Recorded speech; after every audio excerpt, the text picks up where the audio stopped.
Hey, Joel Jaguars. My name is Dr. Stout, and I am your assistant principal. And I want to welcome you to our 2018-2019 school year. And I want you to check out my background because I picked it out specifically for you to see today, because I think our school is out of this world. I hope you laughed at that. All right, I'm coming to you today on YouTube because I have to share with you something called the Code of Conduct. And I have it on my computer, and I want to make sure I can show it to you while I talk to you about it. So you might see my face like up in the corner of the screen, or maybe my face is going to completely disappear. You'll still hear my voice. So let me see if I can set this up. We're going to share my desktop, which is right there. Oh, there it is. Hello. And then I'm going to pull up my PowerPoint. Oh, there. Yay, you can still see me. Okay, awesome. So this is something that we talk to all of our students about every single school year. So that way you know what the rules of our school are and what the rules of our school district have to be. So the way it works at Jowell is sometimes people are going to have a rough day, and sometimes people make mistakes, and that can happen with grown-ups, and that can happen with kids. It can happen with principals. It happens to all of us. We all have really tough days. But what's really important is what you do with those tough days. Sometimes when you have a tough day, you might come to the assistant principal's office and we'll talk through it and we'll figure out a consequence that makes sense, that matches what happened. And then sometimes if you have like a super tough day, we have to go with what the Sci-Fair ISD Code of Conduct, which is what we're going to talk about today, says we have to do. So depending on what rule you break is what we have to do as assistant principals. Sometimes we can say, you know what, just spend lunch and recess with us, and you'll have lunch and recess detention, and then you will get to return to class and have a fresh, brand new start for the afternoon. But then there are times when it's something that you do that we have no choice. We can't just give you lunch and recess detention. It has to be something way worse. And so I don't want you to go through the school year without knowing all of our school rules, because now you're at the big kid school, right? We're 3rd through 5th grade. We have high expectations of our behavior. We also have some pretty cool stuff that happens here at Jowell when you follow the rules and you make really great choices. And I'll tell you about that today too. You know how it is when your family gets together at the kitchen table or in the car and your grown-up tells you, listen, honey, we need to talk. And you're like, oh my gosh, what did I do? What did I do, right? We've all been there, and you get that feeling in your stomach like you've done something. None of you have done anything. You are not in trouble. I'm not coming to your class on YouTube and then in person to tell you that you've broken rules. All of you are just fine.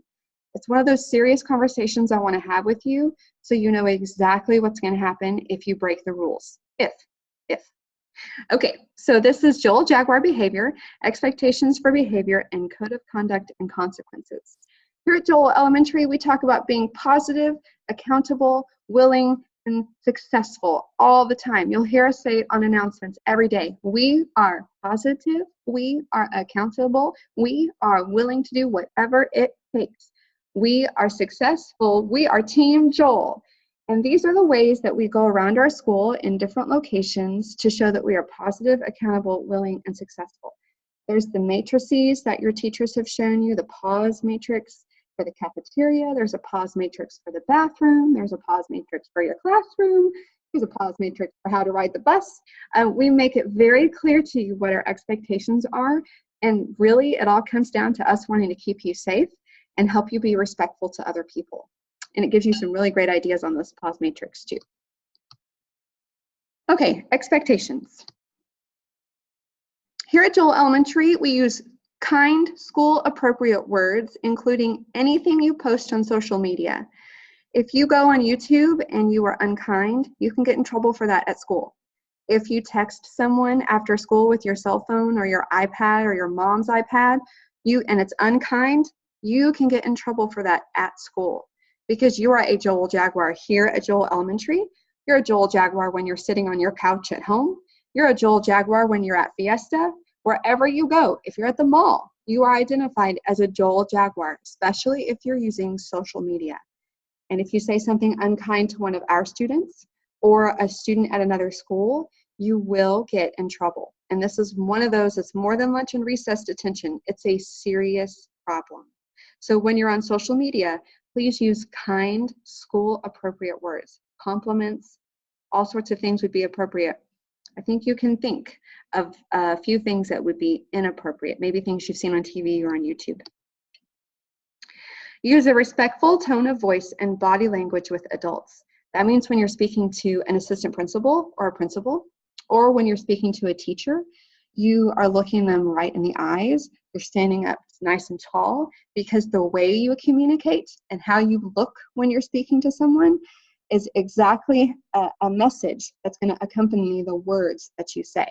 So if you're kind of like, I'm sorry, Dr. Stout, I didn't mean to be disrespectful, and you're not looking me in the eyes, then we're going to practice that. And you're going to look me right in the eyes and you're going to say, I'm sorry, Dr. Stout, I didn't mean to be disrespectful. And you can do that same thing with your teachers as well. An apology goes a long way.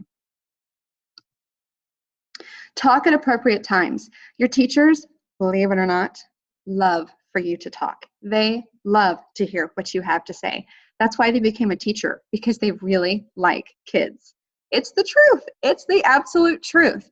Your teachers love to hear you talk. The ladies and gentlemen who work in our lunchroom, they love to have you talk at lunch. Absolutely. But there are times in our school day when we need you to be quiet. Absolutely silent. For example, morning announcements. You have to be quiet during morning announcements, because there might be a very important message that the teachers need to hear, or maybe a very important message for you to hear. You have to be quiet when your teacher's giving directions. That's what we mean by talking at appropriate times. Your teacher will let you know. They will always tell you, Jaguars, I need you to give me 5. And you would raise your hand, look at them with your eyes, and your voice is quiet and your body stops moving. And then they're going to tell you, all right, I'm going to tell you something, and you can put your hands down, but I need your voices to stay off. And then they'll say, okay, now we're going to get in stations, and you can talk with your neighbor voice, and they will always let you know what voice level you should be at. And if you're not at the right voice level, they'll remind you. Listen to the teacher to know when to move around the room. Absolutely, because she might be, or he might be, sending you one way, and then the rest of your class is going the other way, and there might be a collision. Oh, you can just imagine how that would go. So we always wait and listen to all teacher instructions. Passing any kind of note is unacceptable. That means texting during the school day, that's unacceptable. Writing a note to someone and passing it to them at any point in the day is unacceptable. If you want to write someone a note, you can go home, write them a letter, and mail it to their house. We are a school. We are not the post office. So we do not pass any notes at school. If you pass notes, that's going to be a problem. Leave toys and weapons at home. For the toys part, we have everything you need here at school to play with at recess. We've got basketballs, we've got jump ropes, we have all sorts of things that we bought brand new for this school year. And we need you to leave all of your toys at home. You don't need to bring any of your personal sports equipment to school for recess, anything like that. Small toys, those need to stay home as well, because what might happen is it would be in your backpack, and then it would find its way into your hands. And while your teacher is teaching, you would not be paying attention. And so all your toys need to stay at home. And your weapons need to stay at home as well. You're pretty safe at school. Actually, you're really safe at school. Your teachers keep you safe here. Your principals keep you safe here. There's no need to bring any weapons to school at all. If you bring toys to school, we will have a problem. If you bring a weapon to school, we will have an even bigger problem. You are not allowed to bring anything that could be used as a weapon to school. Cell phones stay in your backpack turned off unless the teacher asks you to take it out. We didn't really have a big problem with this at Jowell last year, but we did have a little bit of a problem with having the phone turned off. Turning off your phone is different than locking the screen. If somebody is walking by and you're supposed to be asleep in bed and they're looking in on you to see if you're asleep in bed, you lock the screen really fast so the light goes away, right? That's called locking the screen. If you are supposed to be on an airplane or in a performance of some kind, someone will come over the announcements and say, please turn off all of your cell phones so that way you do not disturb other people or for safety. Well, that's like completely shutting it down. So that way there's no lock screen, there's nothing like that. You can't like tap the screen and have it come on. It's got to be completely turned off, 100%. And that's so little noises from the cell phone don't disturb other classes around us. And so also, the cell phone doesn't disturb students that are in your class. Or maybe if your backpack is in your dismissal teacher's class, like I know some of our Jaguars do, the phone could be going off in your backpack and you're not even in the room. And then somebody's going to have to go into your backpack and turn off your phone. And I know if y'all are anything like Dr. Stout, you don't want people touching your phone because it's your phone and you're in charge of it. And you've been given a big responsibility to have that. So you want to make sure and turn that off so that way nobody has to go into your backpack and turn it off for you, especially if you're not in the room. All right, keep your hands, feet, and objects to yourself. Oh, this has been a rule for you for a very, very long time. We keep our hands and our feet and other stuff just to yourself. If someone falls, you can absolutely help them and you can help them up. No problem with that. But other than that, we got to keep our body parts to ourselves. If you accidentally touch someone, say, "Excuse me," or "I'm sorry, it was an accident." Just the other day, I was in my office and the other assistant principal, Miss Nix, I was going so fast in my office that I accidentally bumped into her. And I automatically said, "Oh, I'm so sorry. Are you okay?" And she said, "Yeah, I'm fine, thanks. No big deal." And it was no big deal. I didn't have to stop and think about, oh gosh, if I say I'm sorry, she's going to think that I'm like weak or that I'm puny or something. Not what happens, not at all. So it takes a lot of character and a lot of strength and a lot of heart to say to someone, "Oh, I'm sorry," and just make it automatic. I think a lot of times if we just as people of the world said, "Oh, I'm sorry," and like really meant it, I think that would solve a lot of our problems in the world. So as you're going around school, I know sometimes you're going to bump into people. You're going to bump into me. I might bump into you. It's going to happen. But I promise every time that I bump into you, it will be an accident. And I will always say, "I'm sorry," and I will mean it because I don't want to hurt anybody by bumping into them. And I know you don't want to hurt anybody either. So the way to fix that really quickly is just to say, "Oh, I'm sorry," and move on.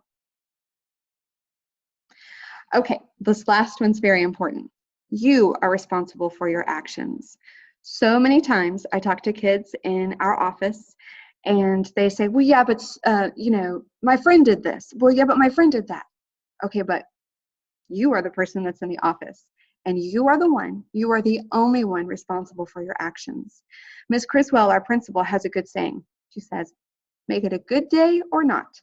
The choice is yours." So it depends. I know that sometimes when you come to school, your mom or your dad or your grandma or your grandpa just got mad at you right before you came to school because maybe your little brother took out the toys that were supposed to be put away at home. And you're thinking, "But I didn't take those out." But you're getting the blame for it because they're saying you took them out. You're not supposed to take out the toys before you go to school. You're supposed to be eating your breakfast, putting on your shoes, getting your backpack, and going to school. But your little brother's the one that did all that. And you're a good big brother or big sister, and you don't want to say like, "No, it was my little brother, little sister." And then they'll say, "I don't care who it was. We've all been there." Parents have all said stuff to us before we come to school, and it's been unfair. It's up to you when you come to school to have that fresh start and to make it a good day. You are the one responsible for your actions, always. Other important things to note. Playground procedures. By now, your teachers have talked to you about what to do with recess equipment, how to share the recess equipment. VT Dubs, we have the coolest blue spinning thing. It's called the merry-go-all. It's pretty fantastic. And so I know the teachers are out there, helping you figure out who gets a turn and how to use that new equipment. Every time I've seen you at recess this year, you've done a great job. We also have a procedure about the whistles. When you hear one whistle, you must crouch down or go down on one knee. When you hear two whistles, then you're going to line up. And when you hear three whistles or three really fast whistles, that means you have to get into the building quickly because, I don't know, maybe a rainstorm is coming or something. We just need to get you in the building fast. So make sure you're listening to your teachers at recess to know exactly what kind of procedures they would like for you to follow. Badges. You must have a badge to ride the bus every afternoon. Let me say that again. Closer. You must have a badge every afternoon to ride the bus. You cannot ride the bus unless you have a badge. If your badge is lost, and you realize that, then you have to tell your teacher as soon as you get to school. Your badge should always be on your backpack. This is not a Jowell Elementary rule. This is a Sci-Fair rule. Remember at the beginning of my presentation this morning, I said sometimes we have stuff at Jowell and sometimes we have stuff in Sci-Fair ISD. This badge thing is a Sci-Fair school district rule. Every school in Sci-Fair has this same rule. So you have to have your badge on your backpack and you have to scan it in every afternoon. Now in the morning, I don't think that's the same rule. So they're gonna let you get to school and figure out the badge thing. So don't panic about that. But in the afternoons, you must have a badge to ride the bus. If you get to school and your badge is missing, tell your teacher. It takes us a couple of hours to make a badge and figure out how to get you home without a badge. So don't tell them at after lunch. You've got to tell them before recess, absolutely, that your badge is missing. Social media. We talked about this a little bit on the last slide. The very first thing I said was you are responsible for your social media posts. Please use kind, school-appropriate words on anything you post on social media. Bathroom procedures. Each one of our bathrooms has a pause matrix rule poster in it, and your teacher will also, or maybe already has, spoken to you about the rules that we follow in the bathroom. One of the things that is hardest for students to remember, in my opinion, if you like the real truth, is the voice level in the bathroom. We have a lot of classrooms that are near bathrooms, and those bathrooms echo a lot whenever you talk. It's like a science experiment in there. It's very exciting. But if you talk in there, what it's doing is making your voice louder, and it's making your voice be heard in classrooms that are near the bathroom. So we have to remember that when we're in the bathroom, friends, we're in there to do one thing, and I'm not going to talk about that on YouTube because we all know what that one thing is. We're all in there to take care of business, right? Ugh. So you take care of your business, you wash your hands with soap and water, you dry your paper towel, you put it in the trash can, and you walk out. There is not any person at this school that's in charge of walking around and picking up after you in the bathroom when you have left paper towels on the floor. Your mom's not here, your grandma's not here, your uncle's not here. You are in charge of making sure that that paper towel gets into the trash can. And you are in charge when you are washing your hands to make sure that soap lands right in your hand and then it washes all the way down the drain. We don't need the soap on the floor. We don't need the paper towels on the floor.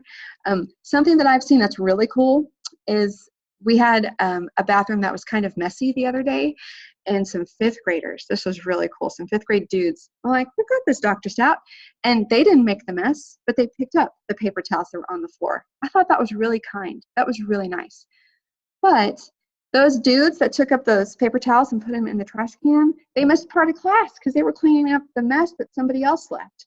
We need to make sure we're doing everything we can to keep our area clean and leave no trace. And so that way our fifth grade dudes and dudettes don't have to come along and clean up after us. Morning procedures. You might eat breakfast in the morning, so you go to the cafeteria and get your breakfast. It's a grab and go breakfast, which means you get it, you scan your badge in the scanner, or you type in your number, and then you go to your classroom, you eat your breakfast, and all of your breakfast trash needs to be thrown away by the time announcements are starting. All of your breakfast trash needs to be thrown away. We have trash cans near the restrooms that are really, really big, and you can use those trash cans. Sometimes if we use our teacher's trash can, it gets really full during the day, and then you can't throw away anything else that you make during class. It could be paper waste or trash waste. So we want to make sure that we're taking care of that. You go straight to your class. I know fifth and fourth grade that you love your third and fourth grade teachers from last year. I know, I love them too. But they are busy greeting their new students this year, and your teachers from this year are waiting to greet you. So as soon as you get in the building, you go right to class and you have a seat and you get started working on whatever it is your teacher has ready for you. Afternoon procedures. We must be silent during dismissal. Your teacher is going to show, and you've probably already seen this, show a screen on the panel that has the bus dismissal and the car rider dismissal and shuttle and Club Rewind and walkers and daycare, all that. And you might see it pop up on your screen, and there'll be a gray box that says stay in class. When it turns green and it says walk, that's when whoever is in that section gets to walk in the hallway and head to dismissal. We are silent during dismissal, not because we don't want to hear your lovely voices, because we are teachers and we love it when kids are talking, but it's a safety thing. You must be silent during dismissal, so in case there's something that needs to be told to the teachers or something that needs to be told to you, we can come over the announcements and you'll be able to hear it like that. And so we can keep everybody super safe. If you break a rule, and it is such a severe rule that you have to be in our behavior intervention room, that's called the BIR. Let me say that again, behavior intervention room, that's the BIR. We have a different set of rules in the BIR. If you find yourself in the BIR, it is not okay. It means that there has been a serious school rule that has been broken, or there's something that's happened that we're trying to figure out and get to the bottom of. But in the meantime, our BIR room has separate procedures. And should you ever find yourself in the BIR, we will teach those procedures to you. We'll tell you everything you need to know. We just don't want you in there. We want you in class and learning. That's the place where we want our Jaguars, is in class with their teachers and learning. And the way you stay in class is you follow the rules. So, speaking about the BIR, let's talk about what happens if you don't follow the rules. If you don't follow the rules, that means you're talking to an assistant principal or maybe even the principal. And while we are very smart people, we are not your teachers, and we do not know what your teachers are teaching you that day. So you are missing all of the instruction that your teachers are giving you. And our teachers, they teach fast and they are awesome. And so you don't want to miss any of that time, because maybe if you miss something on Monday, you won't know what's going on Tuesday. Or if you miss something on Thursday, you don't know what's going on Friday. So you want to be in class and you want to be learning. Here's why. If you're in class and you're not with me and you're not in the BIR, you're not with Miss Criswell, then you're getting to learn more and more and more and more, and you get smarter. That's where you want to be. If you break the rules on the bus, then we will have to remove you from the bus. It might be for 3 days, it might be for 5 days, it might be for the rest of the school year. We will always give you a chance the second and third time to make your decisions a little bit better on the bus. But there are sci-fair rules that once you break so many rules on the bus, you have to be removed from the bus, and you will not be allowed to ride the bus in the morning, and you will not be allowed to ride the bus in the afternoon, which means someone in your family or someone who loves you is going to have to make you a car rider. You and I know that our moms and dads and our grown-ups in our houses are super stressed out about money, like all the time. They always talk about, oh no, we can't afford those shoes, or we got to save up, or how am I going to pay the electricity bill, or no, we can't buy that at the grocery store. You need to put that back. We don't have enough money today. That happens in every family. Every family is like that. And if your family has to be, if the grown-ups in your life have to be at work in the morning and they work really late into the evening, or they leave maybe for work while you're at school, and then they come home while you're asleep in bed, that happens to a lot of people. And if you misbehave on the bus and you have to be a car rider, then your grown-ups and your family who's in charge of you, that's going to be really hard for them. It's going to be quite what we call a hardship. So we want to make sure that you're following those rules on the bus. If you break a rule on the bus the first time, we will teach you the rules of the bus. No big deal. If you break a rule on the bus on the second time, we will teach you the rules of the bus again. We want you to ride the bus if you're supposed to ride the bus, but we want you to be safe. And if you are having unsafe behavior on the bus, then we must remove you. We will always send a student letter home if you have to be removed from the bus, or if there's a consequence that you've received. That letter, we will also call your parents. Your teacher will call your parents, and your assistant principal, that's me, will call your parents. So sometimes I've had students who don't take that letter home. Your parents already know. Whoever's at home that loves you already know what happened at school. So any letters that you get from school, you need to take home, because they're expecting to see them. We will always do a letter or a phone call home every time you break a rule. We will call whoever loves you at home and let them know, and they will not be happy with that. If you get an office referral, we always have to look at what you did and look at something called the Code of Conduct, and I'm going to show that to you in person in just a few minutes. So we'll be looking at the Code of Conduct to see what kind of rule you broke. there's something called a level 3 violation. And that doesn't make a lot of sense to you. Honestly, it doesn't make a lot of sense to me either, but it's in the book. So if there's a level 3 violation and we have to look it up in the book, that means we have to give you that certain consequence. They could say in the book, you must give them in-school suspension, which means you'd have to be in that burr area that I talked about a few minutes ago.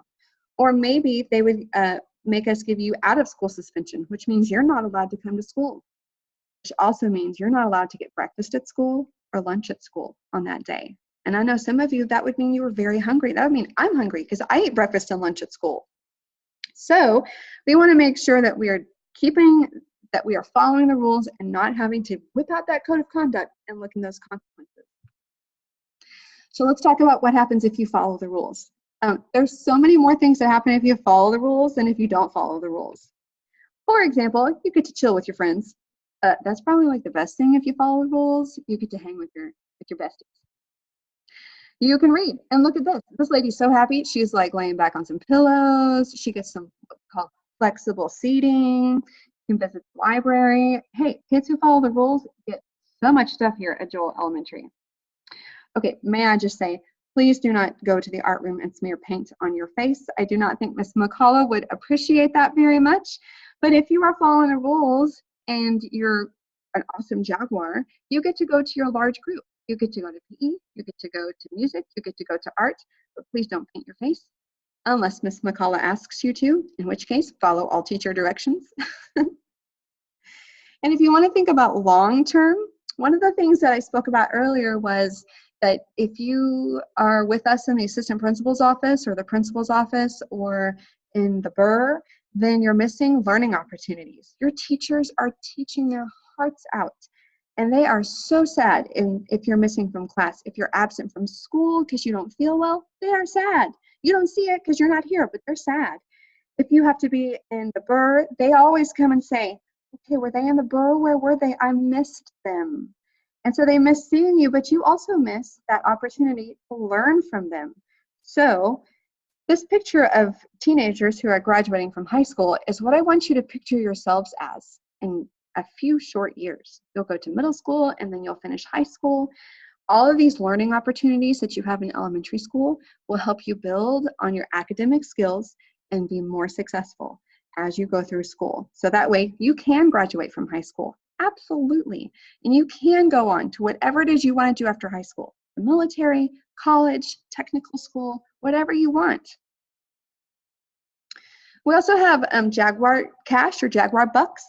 And you can earn these for being super awesome in the cafeteria, for being super awesome in large group, for being super awesome in the hallway. We are always looking for Jaguars who are doing super great things, so that way we can give them Jaguar Bucks. And you can turn those into Dojo points.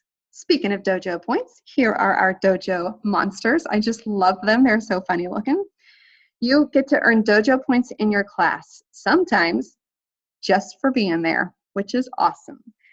You get to earn Dojo points in your class for raising your hand and waiting to be called on. You get to earn Dojo points in your class maybe for asking a really good question, like a really good question. You get to earn Dojo points in your class for having good manners when a guest walks in. You get to earn Dojo points in your class for lining up the right way. You can earn Dojo points for pretty much anything at Jowell Elementary. And you collect those points, and then you can trade those points in and earn a prize. Well, trading them in, that's not the right word. You can reach like a certain level and then collect a prize. And then you can reach the next level and then collect another prize. And then reach another level and collect another prize. And the prizes are posted in your teacher's rooms. Sometimes the teacher has different prizes than another. Totally cool. They like to mix it up here at Jowell Elementary. So you want to be earning those Dojo points. Jags, I'm telling you, there are so many more wonderful things when you follow the rules than when you don't follow the rules. And we will help you. Every time you break a rule, we will teach you the rule and how to follow through. That's why we're teachers. Your teachers will always help you learn the right rule and practice it, and then get a reward because you did it the right way. All right, let's see what else. Oh, I got big again. Okay, so Jags, we're so glad you're here at Jowell Elementary, and I'm about to come into your classroom, if I'm not there already, to talk to you a little bit more about the code of conduct and how we do things here at Jowell Elementary. Go Team Jowell!